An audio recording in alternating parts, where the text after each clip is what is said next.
Hey, what's going on everybody? Welcome back to another Champions of the Content video. In today's video, I wanted to go over the very interesting and for me surprising news that adjustments are going to be made for new travelers compared to the Japanese version.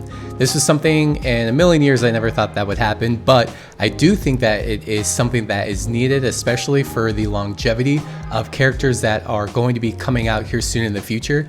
As we know, the timeline release so far in global has been very different compared to JP. For instance, we don't have Lionel, but we did get Eliza, for instance, and then we have received Tressa, which was on time, but where we have Cardana, before Dorothea. So the timeline is skewed, but if one thing that I've been noticing is that they've been releasing better characters first, and then now they're probably going to start picking up on maybe some of those quote-unquote bad characters or more poor characters with these adjustments.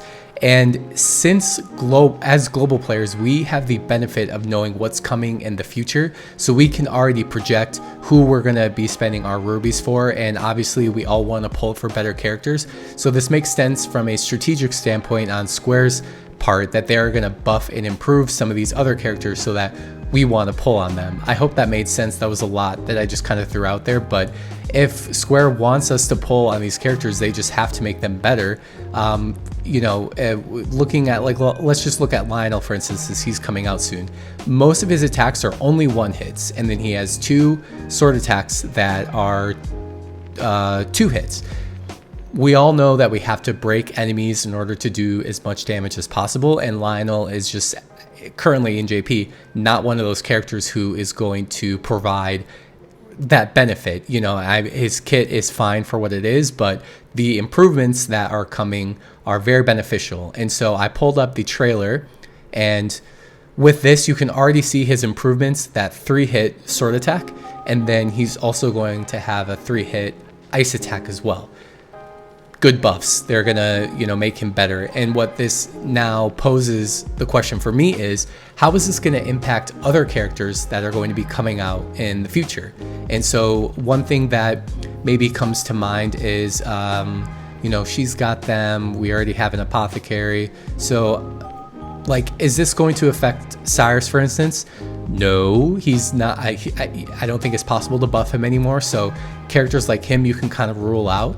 But for dancers, for instance, we don't have Harley yet, and I think his kit is kind of on par with being a dancer, but perhaps this is a character that they're going to buff and improve, since they've kind of skipped over him when we got Primrose, and Hasumi as well. There's all these characters that I'm forgetting have already got released, but we've kind of been on time with scholars as well. With clerics, we haven't had too many come out, but maybe Malrusso, she's got some multi-hits and heal regen. But so basically what I'm trying to get at is, I'm just very curious to see who else is going to get improved, if this means every single character coming out is going to get improved and buffed and kind of have a rework. Is it going to be just select characters that are coming out?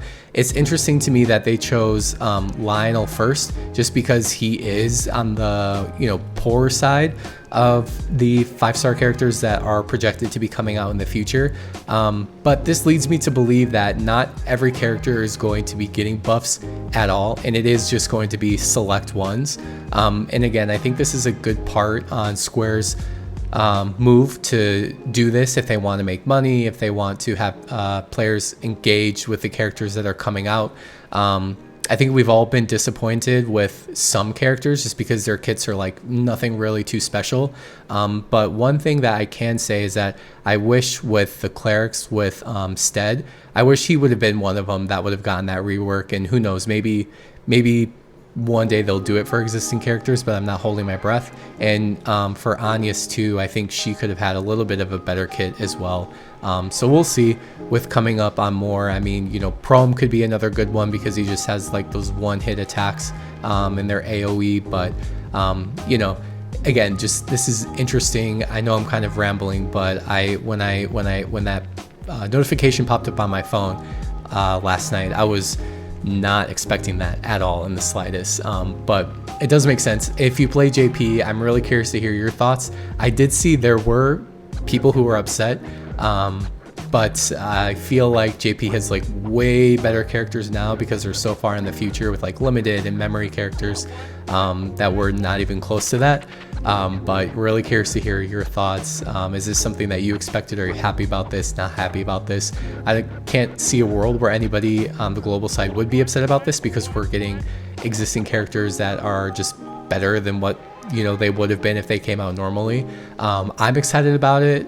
I'm gonna have a full in-depth analysis of Lionel coming out tomorrow. As of this video, Lionel is coming out tomorrow, so I'll have a video based on his new kit, which from a content creator standpoint, we now have to wait for characters to get released to see their full kit and do an analysis of it, which is fine. We just can't pre-make content, which is something I prefer to do, but wake up early, push it out for everybody so that you guys can make better informed decisions.